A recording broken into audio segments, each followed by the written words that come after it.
운전하고 갑니다. 주변을 돌아보니까 낭떠러지도 심하고 자칫하면 큰일 나게 생겼어요. 바짝 긴장을 해가지고 두려움으로 운전을 합니다. 그런데 앞에 조그마한 팻말이 하나 보여요. 당신도 무사히 지나갈 수 있습니다. 왜냐하면 많은 사람들이 무사히 지나갔습니다. 이렇게 써 있는 거예요. 그 팻말을 보는 순간에 마음의 평안이 오고 침착함이 되어지면서 조심스럽게 운전해서 잘 지나갔다, 이런 얘기입니다. 사랑하는 성도 여러분, 우리도 인생길을 운전하며 가노라고 보면 평탄한 길만 있는 것이 아니라는 거예요. 우리 인생길에도 꼬불꼬불한 길도 있고 좁은 길도 있고 가파르게 올라가는 길, 내려가는 길, 많은 길이 있습니다. 그러나 여러분 염려하지 마시기를 바랍니다.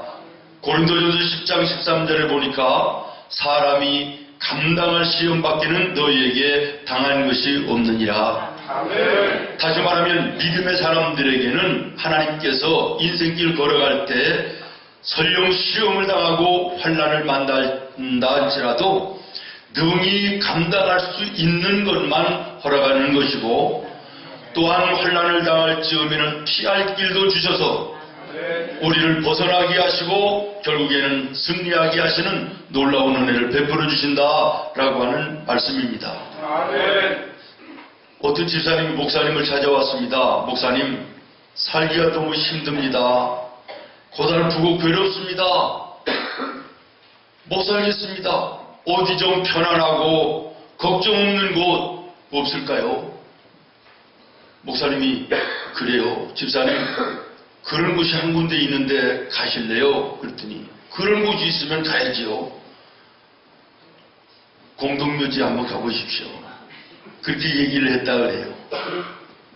무슨 얘기입니까? 우리 인생 속에는 어느 곳에든지 위기가 있고 환난이 있고 괴로운 문제들이 있는 것이 우리 인생이라는 것입니다. 더더군다나 우리 그리스도인들은 걸어가는 그 길이 좁은 길이지 않습니까? 십자가의 길 아닙니까? 은혜의 시련이 있고 환난이 있을 것을 생각하면서 걸어야 됩니다. 많은 사람들이 오해합니다.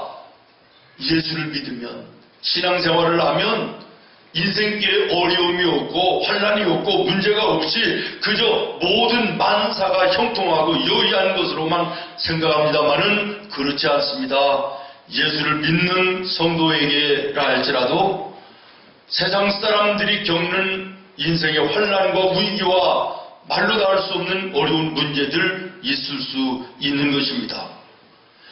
여러분, 나병이 왜 무서운 병인지 아십니까? 고통을 느끼지를 못한답니다. 아픔을 느끼지를 못한대요. 살은 썩어가는데 손마디, 발가락 마디마디가 떨어져 나가는데도 고통이 없대요. 느끼지를 못한대요. 펄펄 끓는 물속에 손을 집어넣어도 뜨거운 것을 못 느낀대요. 그러면서도 죽어가는 거예요. 그래서 나병이 무서운 병이라는 것입니다. 감각이 죽어있기 때문에 그런 거 아닙니까?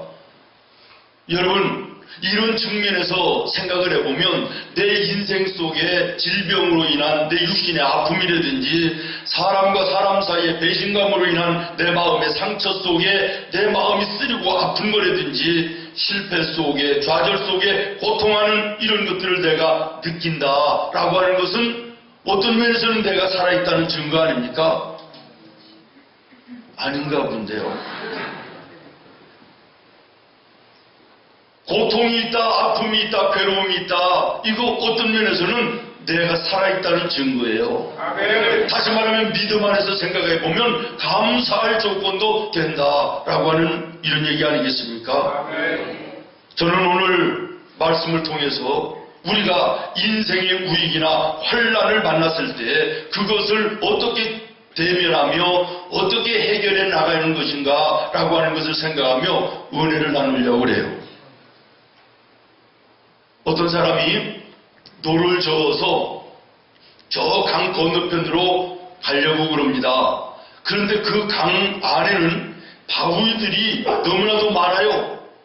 그러면 그 바위들을 넘어서 목적하는 저 강 건너편으로 가는 방법은 두 가지 방법밖에 없습니다.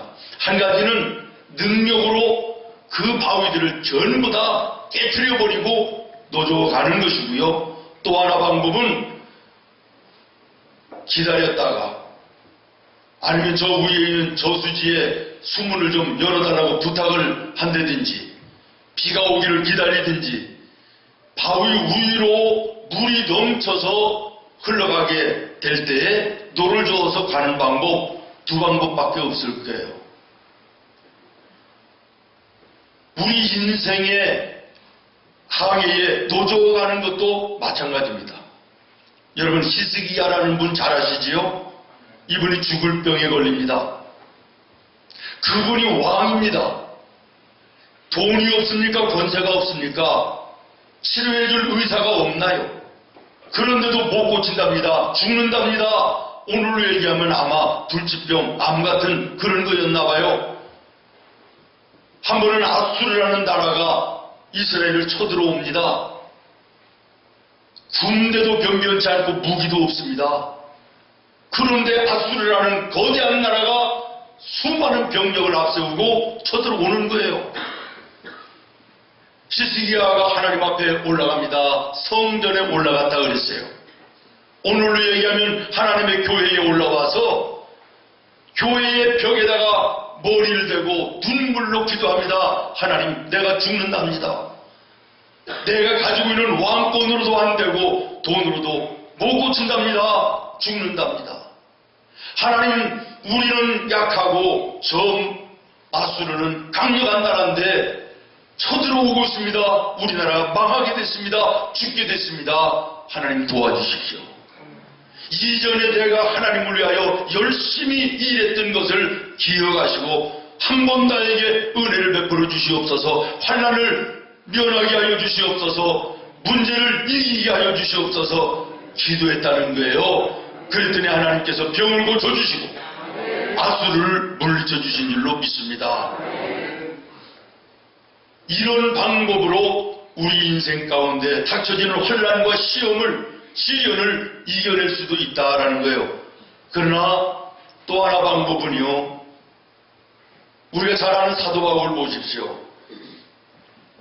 구체적으로 어떤 질병을 가지고 있었는지는 알 수가 없으나 육체의 가시라 그랬습니다.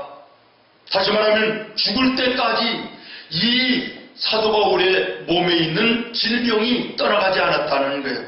하나님께 하나님 이 아픔의 질병을 고쳐주십시오. 그리고 3번씩 간절히 기도해도 하나님이 고쳐주시지 않았다는 것입니다. 나중에는 사도 바울이 이것으로 인하여 오히려 감사하면서 하나님 오히려 내 몸에 육신의 질병이 있음을 감사합니다. 왜냐하면 이 질병 때문에 내가 하나님께 무릎 꿇을 수밖에 없고 무릎 꿇어 기도하면서 하나님의 능력을 구할 수밖에 없고 하나님의 능력으로 내가 살 수 있음에 오히려 감사합니다. 기도하면서 그 육신의 질병과 함께 끝까지 함께 했다라고 하는 것입니다. 오늘 우리 인생 속에서도 마찬가지입니다. 기도하여 하나님의 능력으로 문제를 해결하고 물리치고 승리하며 나가는 방법도 있겠으나 내 삶에 있는 어려운 문제가 오히려 나를 하나님 앞에 겸손하게 하고 하나님을 의지하게 하고 하나님께 도움을 구하는 도구가 되게 해서 내 인생에 결국에는 그것도 유익이 되고 은혜가 되고 축복이 되는 이것으로 삼을 수 있다라는 것입니다. 중요한 것은 믿음의 사람에게는 양단간 어떤 모양이든지 하나님은 역사하셔서 인생의 시련과 위기와 환난을 이기게 하시며 영광스러운 삶을 살게 하신다라는 것입니다.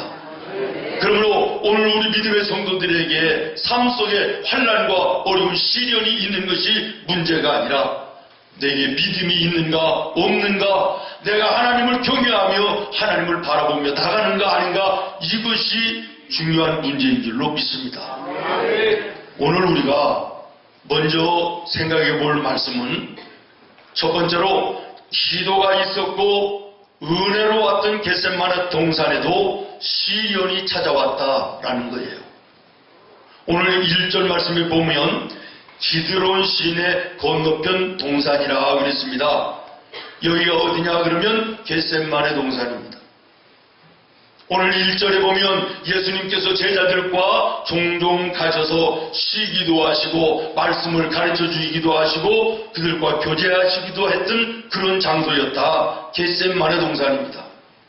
여러분, 겟세마네 동산 그러면 떠오르는 게 무엇입니까? 예수님께서 십자가의 죽음을 앞에 놓으시고 베드로, 야고보, 요한 3명의 제자를 데리고 동산에 올라가셔서 기도하시던 그 장소, 거기가 겟세마네 동산 아닙니까? 다시 말하면 겟세마네 동산은 은혜가 있던 동산이었다는 것이고 기도하는 동산이었다는 것입니다. 그럼에도 불구하고 거기에도 위기가 환란이 찾아왔다. 여러분, 이것은 오늘 우리들에게 무엇을 말씀하십니까? 이 세상 어디에도 위기는 다 온다는 것이에요. 믿습니까? 예컨대 믿음의 사람에게도 실패가 올 수 있다는 거예요. 질병이 올 수 있다는 거예요. 환란이 올 수 있다는 거예요. 예수 잘 믿는 가정에도 환란과 위기가 올 수 있다는 거예요. 심지어는 하나님께 예배하는 성전 안에도 위기가 찾아올 수 있다고 하는 것을 오늘 말씀이 교훈하는 것입니다. 그런데 여러분, 우리가 여기서 굉장히 신중하게 생각해 볼 문제가 있는데요. 우리는 인생이 위기다, 환란이다, 이때만이 정말 우리의 인생 속에 위기라고 생각을 해요. 실패를 했다, 아니면 병들었다, 사고를 당했다, 이것이 위기다, 이런 생각을 하게 됩니다마는, 그러나 사실은 모든 것이 여의하고 형통할 때 이때가 인생의 더 큰 위기일 수도 있음을 기억하십시오. 사실은 실패한 사람들이 실패하는 인생으로 끝나는 것보다 성공했다라는 사람들이 실패로 끝나는 경우들이 더 많다는 것입니다. 이상하지 않습니까? 그러나 여러분, 조금 생각을 해보십시오. 실패한 사람들은 내가 여기서 이대로 끝낼 수는 없다 그러면서 결수부심 다시 한번 일어나는, 노력하고 힘쓰는 이런 모습이 있습니다마는, 그래서 승리하고 성공하는 사람들이 있습니다마는, 이 정도면 됐지, 이제는 됐다, 이런 사람들, 성공했다, 부러울 것이 없다, 이런 사람들이 자만하다가 교만하다가 여지없이 하루아침에 무너지는 일들 얼마나 많이 있습니까? 여러분,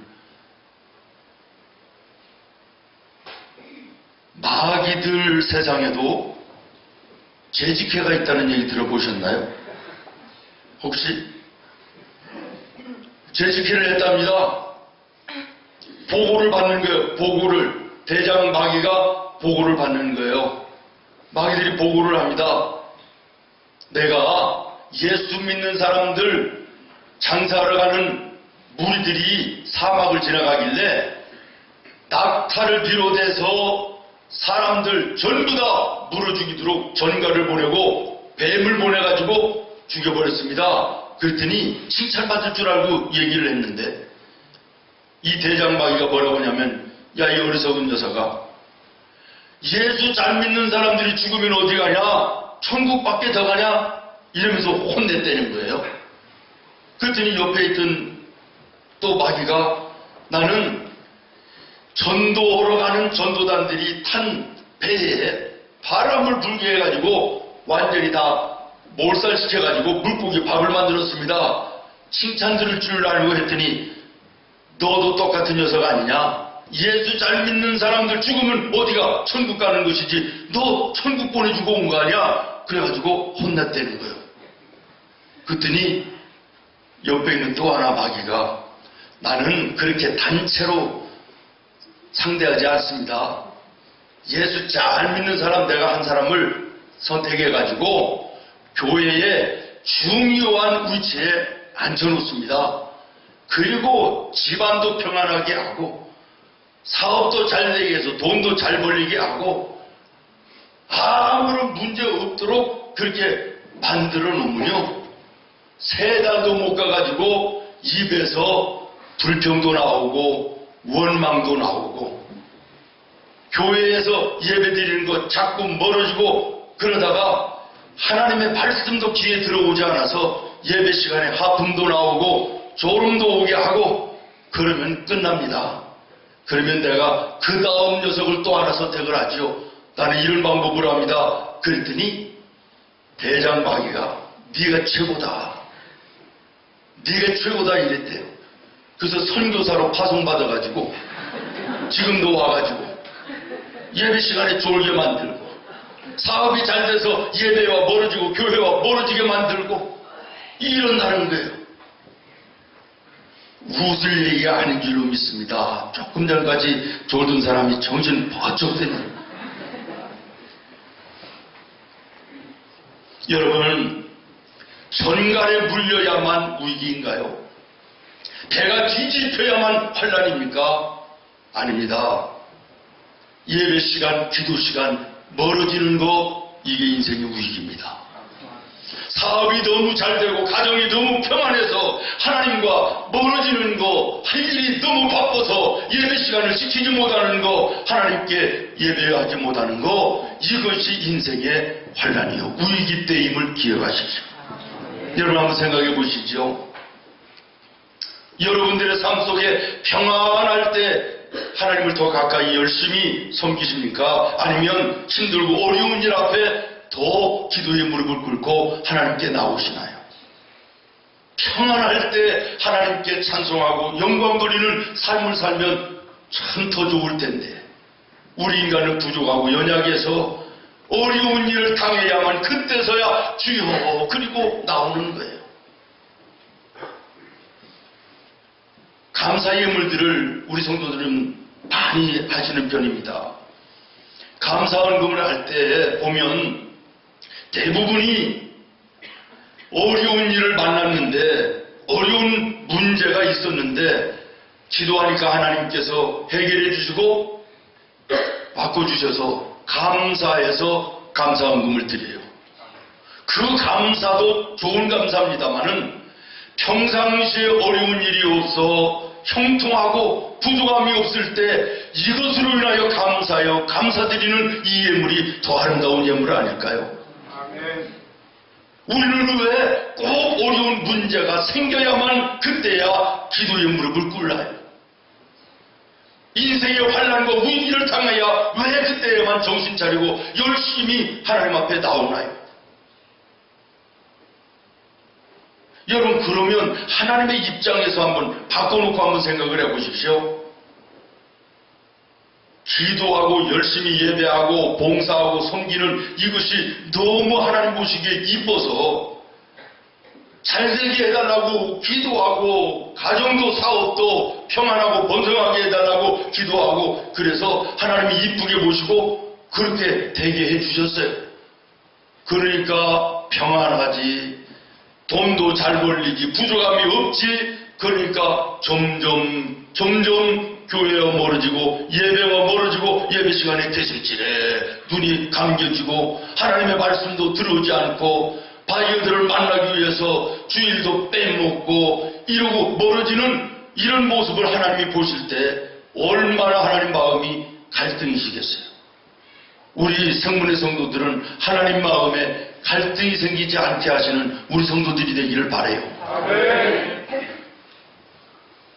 어려운 문제 앞에 하나님이 은혜 주셔서 해결하심으로 감사하는 것도 아름다운 감사지만 어려운 일이 없이 은혜 가운데 평탄한 길을 걸어가게 하시는 그 은혜에 더 감사해서 주님 앞에 더 가까이 나가는 이것이 오늘 나와 여러분의 신앙이 되어야 될 줄로 믿습니다. 아멘. 그다음에 두 번째는 환난이 왔을 때 베드로의 모습을 한번 보시기를 바라요. 10절 말씀입니다. 이에 시몬 베드로가 뭘 가졌다고요? 칼을 가졌는데 그것을 빼어 대제사장의 종을 쳐서 오른쪽 귀를 베어버리니 그 종의 이름은 말고라. 겟셋마네 동산에 환란이 왔을 때 베드로는요 하나님께 여쭙지 않았어요. 자기 감정, 자기의 성질을 이기지 못하고 있는 칼을 휘둘렀어요. 대제사장 발구의 그 종의 귀를 잘라버렸다고 그랬어요. 자기가 무슨 쌍칼도 아니고 검도 선수도 아닌데 칼을 휘둘렀다. 자기 성질대로 자기 감정을 못 이겨서. 명분은 뭐였을까요? 예수님을 보호하겠다는 거 아니에요. 예수님을 위해서 칼을 휘두르는 거예요. 그런데 그것이 예수님을 위한 것이 되었느냐라는 거예요. 저는 말씀을 보면서 귀 하나 잘려졌으니 망정이지 만약에 그 칼에 그 종 말고가 죽었으면 어떻게 됐을까? 세상 사람들이 얼마나 예수님을 욕했겠어요. 제자들 데리고 다니면서 하늘의 복음을 가르쳐준다 그러더니 칼 쓰는 것을 가르쳐줬나, 영혼을 구원한다 그러더니 영혼 구원을 그냥 사람을 죽이는 것을 가르쳐줬나, 이러면서 예수님이 얼마나 곤란하셨겠어요. 얼마나 난처하셨겠어요. 여러분, 이 베드로의 모습이 오늘 나의 모습이 될 수 있음을 기억하십시오. 하나님의 교회를 위하여 일한다. 하나님의 영광을 위하여 내가 봉사한다, 섬긴다 그러면서도 내 감정 주체하지 못하고 내 성질 그대로 드러내 보이면서 큰 소리를 하고 교회의 질서를 무너뜨리고 교회의 덕을 무너뜨리는 그런 사람들 간혹 있는 것을 봅니다. 말은 그렇습니다. 하나님의 일을 한다고, 교회를 위하여 내가 봉사하고 섬긴다고. 그런데 정작 오히려 하나님의 영광을 가리우고 예수님의 이름을 욕되게 하며 교회의 덕과 은혜를 깨쳐버리는 이런 경우들 종종 있습니다. 특별히 앞에서 일한다라고 하는 일꾼들은 이 말씀을 주목해서 보아야 될 줄로 압니다. 사랑하는 성도 여러분 속에 혹시 인생의 위기가 온 분이 있습니까? 인생의 환란을 당한 분이 있습니까? 주님께 해결의 방법을 여쭈시기를 바랍니다. 환란이 왔을 때 베드로는 하나님께 여쭈지 않았습니다. 자기 감정, 자기의 성질대로 행동했습니다. 오히려 예수님을 도와드리는 것이 아니라 예수님을 욕되게 하고 곤란하게 했습니다. 오늘 여러분의 인생 속에 환란과 위기가 왔으면 여러분의 성질대로, 감정대로, 세상의 방법대로 해결하려고 하지 말고 하나님께 여쭈시기를 바랍니다. 여러분, 왜 베드로가 이러한 인간적인 모습의 실수를 할 수밖에 없었느냐라고 하는 거 단 한 가지입니다. 따라하겠습니다. 기도하지 않았다. 기도하지 않았다. 뭐 안 했다고요? 기도하지 않았다. 이 기사가 기록되어지기 바로 전에 어떤 사건이 있었습니까? 예수님께서 베드로, 야고보, 요한 이 세 제자들을 데리고 겟셋마네 동산에 올라가셔서 부탁합니다. 얘들아, 내가 이제 죽게 되었다. 내가 이제는 몇 날 가지 않아 십자가에서 죽을 것인데 나를 위해서 좀 기도를 해달라 부탁을 했어요. 그리고 나서는 예수님 저쪽에 가서 기도하시다가 와보니까 베드로와 제자들이 자고 있는 거예요. 얘들아, 나를 위해서 기도해달라고 했지 않느냐? 내가 죽을 날이 가까이 왔다고 나를 위해서 기도를 해달라고 했지 않느냐? 깨어서 기도하라. 그리고 또 가셔서 기도하고 와서 보니까 또 여전히 자고 있는 거예요. 예수님이 말씀하셨습니다. 너희가 나와 잠시 동안도 깨어있을 수 없더냐? 깨어있어 기도하라. 너희가 시험에 들지 않도록 기도하라. 그런데 베드로는 어땠습니까? 잠자고 있었다는 거예요. 시험에 들지 않도록 기도하라고 그랬는데 잠자고 있었다는 것입니다. 기도하지 않았다는 것입니다. 여기에서 환란이 만났을 때 인간적인 방법, 세상적인 방법, 자신의 감정, 자신의 성질 그대로 행동했다. 이것이 실패였다는 얘기입니다. 사랑하는 여러분, 오늘도 예수님 우리에게 말씀하십니다. 너희가 시험에 들지 않도록 깨어있어 기도하라. 영적 잠에서 깨어나시기를 바랍니다. 새벽에 잠에서 깨어 일어나시기를 바랍니다. 겨울방학을 맞이해서요, 우리 주일학교 어린이들 가운데도, 중고등부 학생들 가운데도, 우리 청년들 가운데도 새벽에 하나님의 성전에 올라와 엄마 아빠 없이도 혼자 초등학생이 새벽 예배에 나와서 기도하는 아이가 있어요. 엄마 아빠 손을 잡고 새벽에 일어나 하나님께 기도하며 하루를 시작하는 우리 중고등부 청년들 있음이 얼마나 감사하고 얼마나 든든한지. 여러분, 다시 말씀드립니다. 영적인 잠에서 깨어나시기를 바랍니다. 새벽에 잠에서 깨어 일어나시기를 바랍니다. 새벽에 도우시는 하나님의 붙들어 주심의 은혜가 여러분의 하루를 성있게 하실 것이고, 그 하루가 모여져서 여러분의 인생이 될 줄로 믿습니다. 영적인 잠을 자는 상태로는 환난이 닥쳐왔을 때 이겨낼 수가 없습니다. 내 감정대로 나갈 수밖에 없고 내 성질대로 나갈 수밖에 없습니다. 인간적인 방법으로 나갈 수밖에 없습니다. 실패인 것입니다. 무너짐인 것입니다. 여러분, 마지막으로 예수님의 모습을 보십시오. 환난이 왔을 때 예수님의 모습은 어떤 모습입니까? 예수님은 찾아온 위기를, 찾아온 환난을 그대로 인정하셨습니다. 그리고 조금도 흔들리지 않으셨습니다. 4절 말씀을 보십시오. 예수님께서 그 당할 일을 다 아시고.